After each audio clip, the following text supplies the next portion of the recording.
Audrey. Ta-da.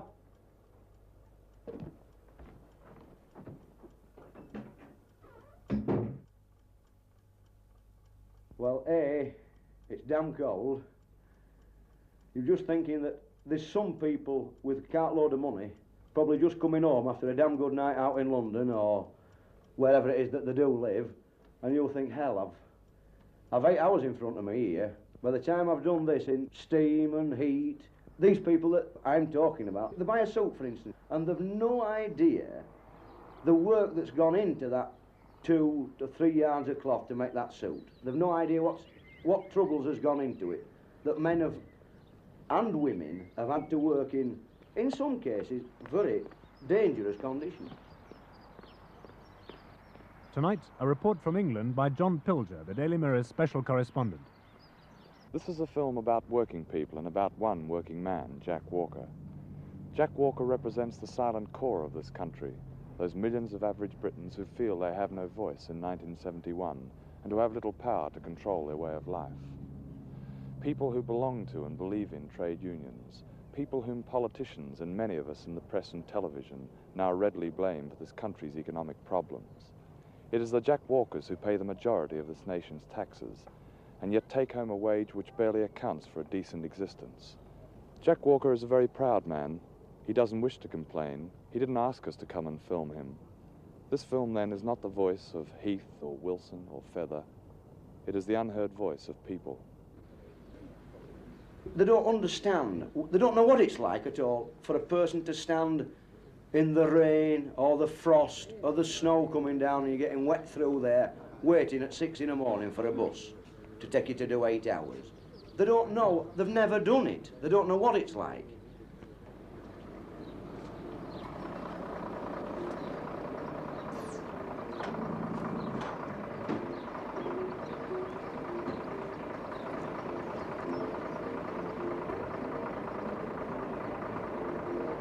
I left my heart in San Francisco.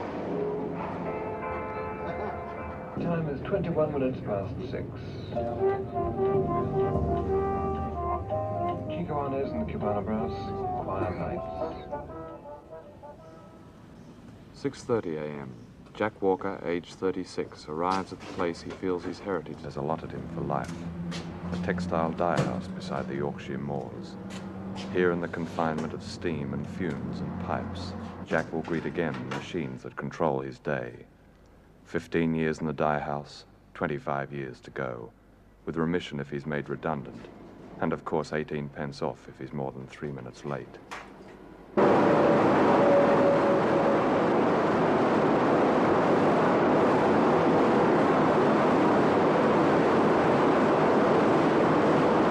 First thing in the morning, if you're on the morning shift, the thing is, you come in and you get stuck into the job. You know, you've all to sort of start from scratch, as it were. And you'll get maybe an hour and a half where you don't do anything but work. You know, there's no sit down, no smoke, you know, that type of thing.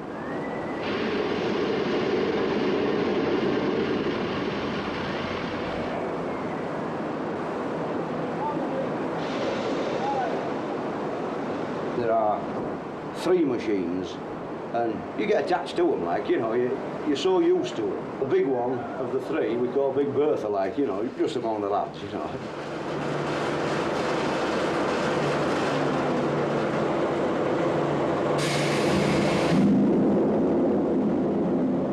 Same as a layman coming in, you'll cough your head off and your eyes you can't see, and then when you're dropping the machine off, like to empty the machine, you're at temperature of, what, 120 centigrade. Well, it's hot. You get the steam with it, but these fumes seem then a lot more fiercer. 7:30 a.m. Jack's wife Audrey has left for the pram factory where she tends a heat moulding machine for 8 hours every day. Her job is on a production line. Her quota is 200 pram sides every day. Pram after pram after pram.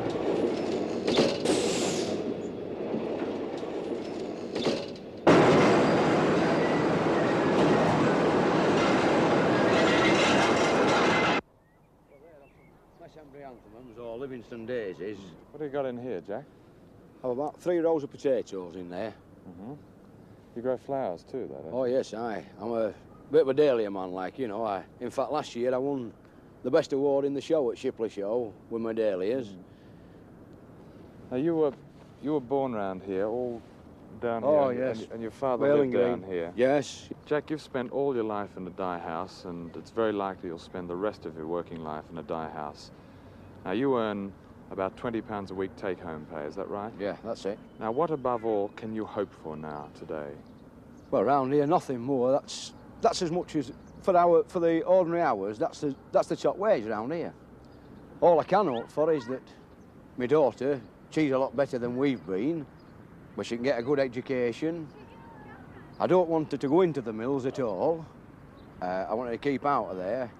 And probably the only way to keep her out is if she turns up to be a glamour girl and a fellow with a Jaguar comes along and she's gone into the middle class or something like that. I'd like her to be a lot better than we are. And you'd like her almost to marry out of the working class, marry into something else? Yeah. Yes. We'd nothing when we got married, we'd nothing. We've built up, we've not very long ago, with nothing. Now we've both got to get working again. We've got that extra money coming in with Audrey working. We're better off than a lot more people are, I admit, but it's still hard. It's still very hard. The only daylight in the factory that we see is through the frosted glass. One can be in there, whether it be June, September, January or February, and if you didn't know, you wouldn't know what month of the year it was, because all you can see out of the roof window is the sky. You can't see anything else, and this is, you don't know what year it is. One dreams about things of what one would like to do, but now, looking ahead, I can't see nothing for me in the next 25 years but the dyeing and finishing trade. I'd like a little gardening shop where I could talk to people, not only sell them the gear, but talk to people about it. Pay time. Just over £20 this week. £20 for work conceived during the Industrial Revolution and which cannot be imagined by those who do not work in factories. Perhaps this is why so many of us have such a distorted image of the unions and their ordinary moderate members, like Jack Walker. For if one has not done it, who can possibly comprehend a life of clocking on and clocking off, of real sweat and hideous monotony, and every Thursday a pay packet with just enough? And who can possibly feel the fear that all the Jack Walkers now feel in 1971, now that redundancies are being posted like battlefield dead? Audrey, sorry, mate. Hello. Not so bad. Oh, Kind of a day have you had? fair, like, you know, not to brag about, but fair. Any news out? No, not really. I just want to get on with that budget last after the down at cricket club. Oh, okay then. So, is it in tin? Yeah. Hey up, sweetheart. Hey up, sweetheart. Well, I've got nearly £10 this week. Oh, really good. Oh, we've done very fair this week then. I've 20. 20 and a few shill. So we're not so bad there. If rent, 372. Insurance, Milk. 56. Milk.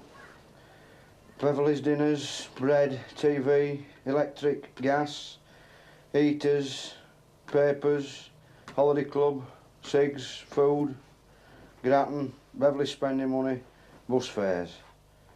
Know what else is there this week? No, I can't think about. Oh, that's 22.85, is that damn thing again? What, a couple of quid spending money? Hell, we're back to square one again. What you say, Beverly wants a dress, don't you? She could do with one. And a pumps are nearly off her feet. How much is that going to cost us? Well, I should say about £3, so. That leaves us with a quid.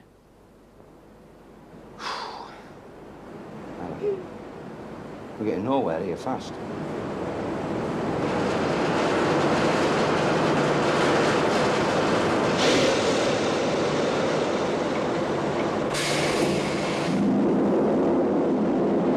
You get plenty of noise. This you've got used to, you know, you're sort of brought up with the noise when you walk into the factory. And the fumes, there are some fumes worse than others. Some that make you cough, some that get on your chest. For instance, and there's a chemical there that we use. If you've used it that day, and you light a cigarette up at night, even in your own home, miles away from the factory, you can taste this in your cigarette.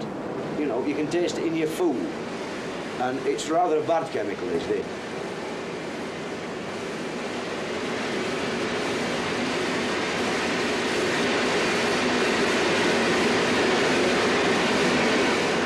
Jack Walker has never been on strike, but he spent 10 months out of work during the marathon lockout at Denby Dye Works near Shipley, where he'd worked since he was a boy. That was 8 years ago, and he has another job now. But he's never forgotten how 250 men were told they would be sacked unless they renounced their union. Denby Dye Works here in front of us has very special memories for you. You worked here for 13 years, your father worked here, and your brother-in-law worked here. Yeah. And you took part in what was the longest strike in this country's history over a dispute at Denby's. Yeah. And yet you're not a militant, are you? Oh, certainly not, no. Tell us about that strike and what it meant to you. Well, it was reported in the local press that it was a foreman that ran a machine. This actually were madam. You know, what it was that Denby's at that time did not want the trade union movement in the works. They came and said that if you want to work here after today, it's a non-union shop on our conditions. And the very next day, each man of the 250 of us was sacked. We all got our cards and a letter to say that we were sacked. And I think that this can happen to any man in Great Britain that's a trade union member. And I think that it's diabolical that after our fathers, like my father served in the trade union movement for all the years that he did, I think that it's diabolical that any management in this country can turn around and say we don't want a trade union movement at all, and you're sacked. Do working people feel that a Denby situation could happen to them at any time, and this is the reason for their resistance to the Industrial Relations Bill? I definitely think so. I think that the Industrial Relations Bill particularly, and particularly in our trade, the dyeing and finishing trade, before it starts, it's obsolete. There's no two ways about that. It's obsolete. And we work in closed shops where we work in liaison with the management, the shop floor, the union executives and what have you, and we don't have the troubles. It was just a firm like Denby's that put an advert in the local paper, dye house men wanted. And men walked in. Well, I'm saying walked in. They fetched them in covered wagons, where a man daredn't show his damn face to the public that he were coming into his work for less than we were getting, a lot less than we were getting at that time. We have our own club in Shipley, the trades hall in Shipley, and they're not allowed, if they couldn't get another drink of beer in the world, they couldn't get a drink in our club. This is paid, we pay for that club through our union fees, and they're not allowed in. And I'll tell you something, I don't want to even be where they are. Do you have many of these black-leg people living near you? Oh, yes. These fellas lives down the road here, fellas that lives up the road that's still in there now, still working there now. And I'll say this, I've said it before and I'll say it again, I'll say it till I die. If I saw one that were a fire in my garden, I wouldn't pee on him. And that's gospel truth, is that. To me, the fear is that you've got a job, one's married, one's got a family, that all of a sudden you feel secure, and then you get a thing like Denby's where they say every one of you is sacked, not for bad work, not for stealing or anything like that. All of a sudden you're sacked. And believe me, John, the bottom's dropped out of your life.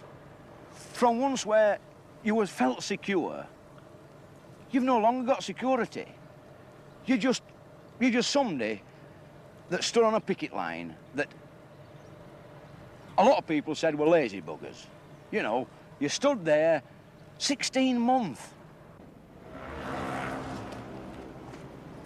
I have pride, and I think the most people in our firm have pride in the work, knowing the main essential point is this, that if Jack Walker or anybody else in that firm doesn't do their work right, then we have our customers that we are beholden to, then we don't get the orders.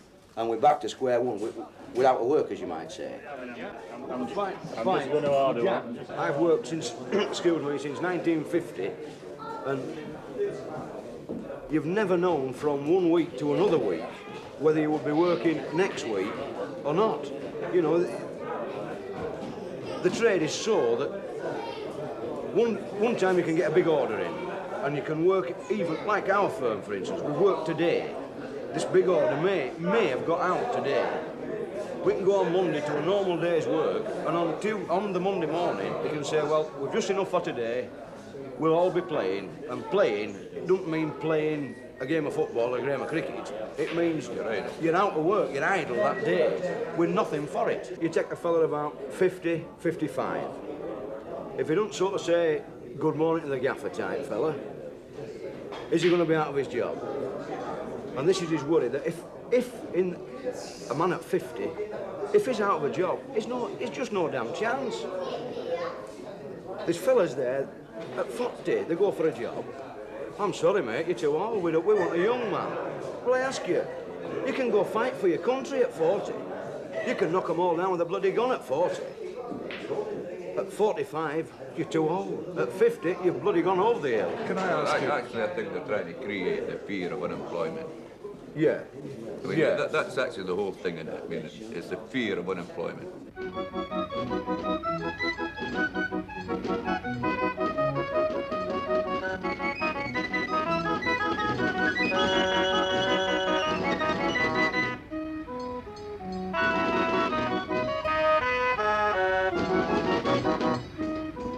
Bridlington by the North Sea, a place to escape to. 50 weeks in the dye house for 2 weeks in Brid. Bridlington is Jack's one big luxury. Where do you usually stay in? Some of these hotels along here? Oh, no, they're too big for us. We stay at the back. We have an arrangement where we're on the bed and cruet business. Oh, what's that? It's where you pay for the bed to the landlady, and she does all the cooking for you. You buy the food, she cooks it for you. Therefore, you get the cost for a week for 3 of you. Staying with her would be approximately £10. Then you would have your food on top of that, of course. Yeah, that's the sort of thing they did during the war, wasn't it? We feel that it's dear enough to save up for the type of holiday that we are having. Same as people say, it's all right, these fellas on £20 a week, they're going to Mallorca. We don't know many How of many them. times have you been to Mallorca?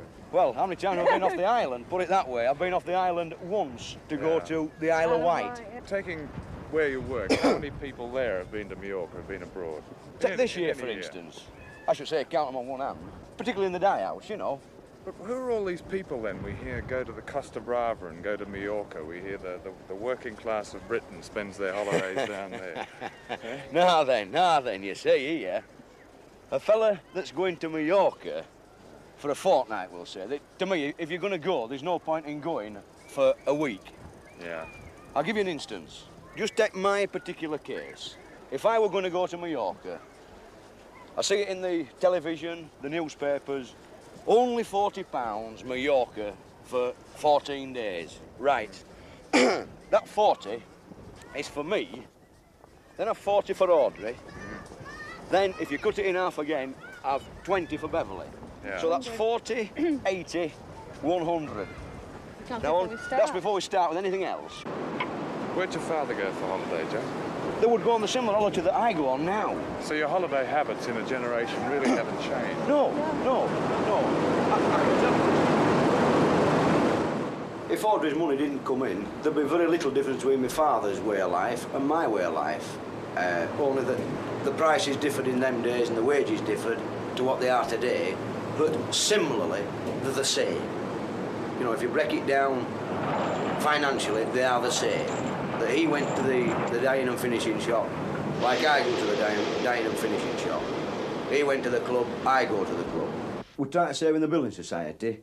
I haven't got a lot in other people's eyes, but I think it is. But I'll show you what I've got. And this has took us, since we joined the building society, it's took us like 3 years to save this up. Yeah. With hits and misses, like, you know. Yeah. What have you got saved up then altogether now? I'm totally valued at £100. That's Yeah. my total. That's your assets. And that started in 1968. And we've been trying and trying to get forward. 3 years to get 100. Yeah. You don't reckon on saving. This is only money that you have over by accident. Oh, yes, aye, yeah. As I say, I'd like to save every week, you know, but it don't always work out. Do you ever think that £100 has taken you 3 years to save? Oh, hell aye. is small change to some people?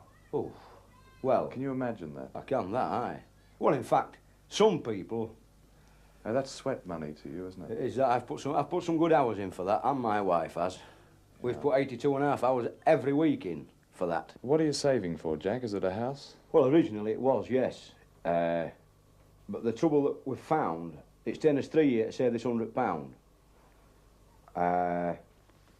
But if we'd have tried to save for the house, which has taken us 3 years now, we might have been 6 or 7 years before we got a deposit to go down on this house. So now we've decided that we'd like to save this for Beverly, for when she gets to be either married or 21, so that she's got a better start than what me and her mother had. I'm hoping that we can save somewhere like £500 for her. Did you ever have anything like that? This is the most I've ever had in my life. Do you ever think that when Beverly's 21 and you give her the £500, that it may, with inflation, be not worth as much as it is now? I don't think it will, like. I don't think it will. In 12 years' time? But to us, £500 is still £500.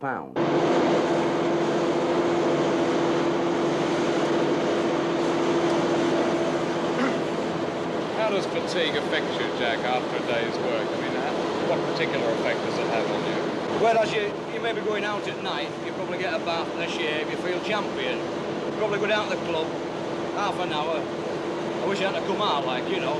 But that's not probably every day. You get your good days and your bad days. But same as night shift, for instance. When I work on nights, sometimes I feel like I could lift the roof off. Other time, 5 minutes after, I feel like I have none, you know. What to you is freedom? Do you feel you have a free life now? Well, I'll give you an example. Last year I went to Southport Show, and it cost me, I should think, a £5 all in.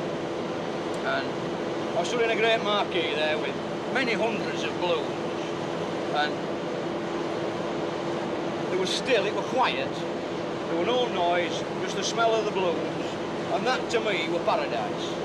You know, if I wanted to go and get a drink, I got a drink, a sandwich, I had a sandwich, where I'd never known that before. I'd never been to a big show like that. To me, it was paradise. Items or snapdragons. And they're all set together. You're Oh, going to yes, here. transplant them. Yeah, up it'll be there, a marvellous colour here. You come about July and you'll see some colour then. Aye. What have you got in the greenhouse down here? I've just put 18 tomato plants in, and I hope to get something like, £70 of tomatoes off. I hope, anyway. Gardening is more than a hobby to you, isn't it? What is it? It is. I feel that to me, it's a way of life. Is that, for instance, when we got Beverly, we planted the seeds, you know, that way, whereas I plant my seeds here, I see that there's nothing I like better than to see the seed germinate, grow up, and either whether it be a flower, or a cabbage, or a cauliflower, to maturity. And this is what I think about life. I think that the seeds are planted for us, and then one grows up, gets married, and starts the whole circle again. And I feel that we sort of originated from the land. We weren't used to all this mills, factories, all the noise and that. We were never used to this going back over the generations. And I think that I like to come back to the land, and I get some real pleasure. It's hard at times, but I get some real pleasure out of it.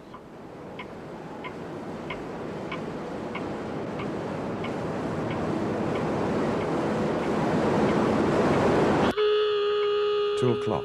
The shift is over. Jack will now go home to his council house in Baildon to his view of mills and black churches. And at dawn the next day, the alarm clock will ring again, and he'll come back to the dye house, always remembering the rule: 18 pence off if he's more than 3 minutes late. But Jack Walker is almost never late. Howdy, lads. I've left those tomato plants for Yeah. those lads in the time office. Yeah. We terminated the negotiations yesterday. Satisfactory, we think. Yeah. 150, two two 10 pence for males, 1.50 for females, 2 pence increase on the night allowance to become operative on the 24th of May this year. Oh, very good, Les. Very See you, good. Jack. Right, I'll see you later, Les. Okay. Ta-ra. Jack Walker's union, the dyers, bleachers and textile workers, is a century old this year. The £2 10 rise is the highest the union has ever won, and the way inflation is going, in 2 years Jack's wages will be back to where they are now. But as Jack says, a pound is a pound, worthless or not. And anyway, what can he do about it? Oh yes, there's always Beverly. Maybe she will find that man with a Jaguar to take her to the middle class.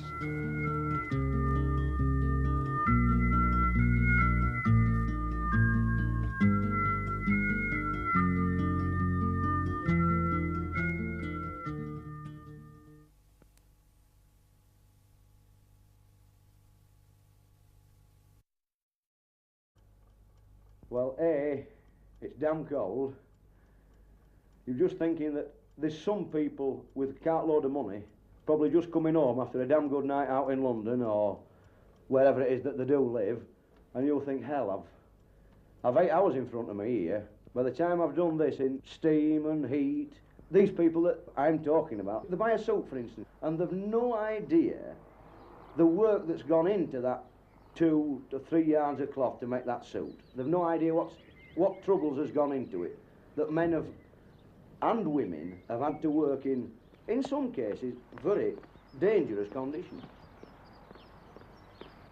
Tonight, a report from England by John Pilger, the Daily Mirror's special correspondent. This is a film about working people and about one working man, Jack Walker. Jack Walker represents the silent core of this country, those millions of average Britons who feel they have no voice.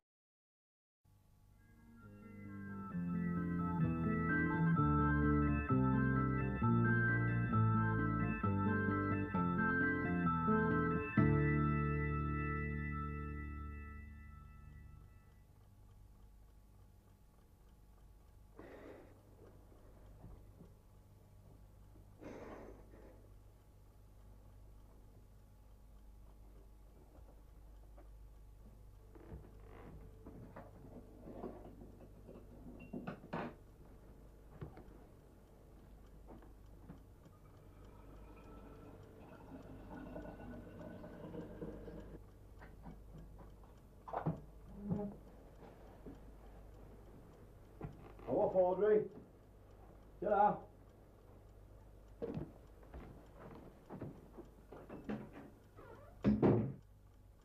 Voice in 1971, and who have little power to control their way of life.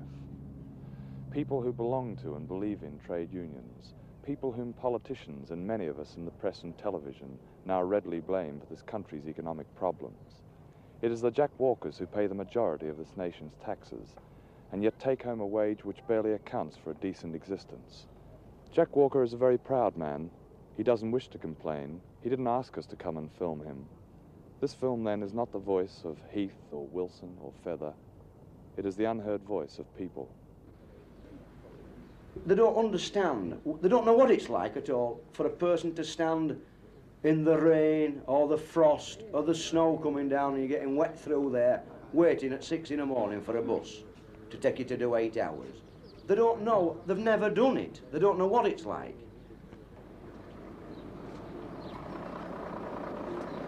Pence off if he's more than 3 minutes late.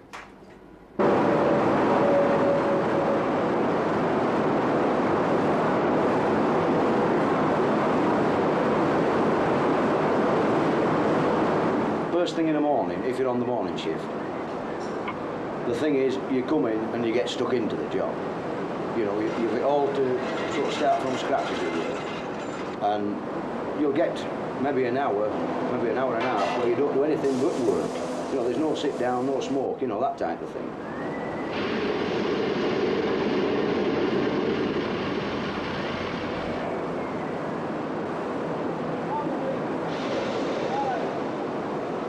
There are 3 machines and you get attached to them, like, you know, you're so used to them. The big one of the 3 we call Big Bertha, like, you know, just among the lads, you know.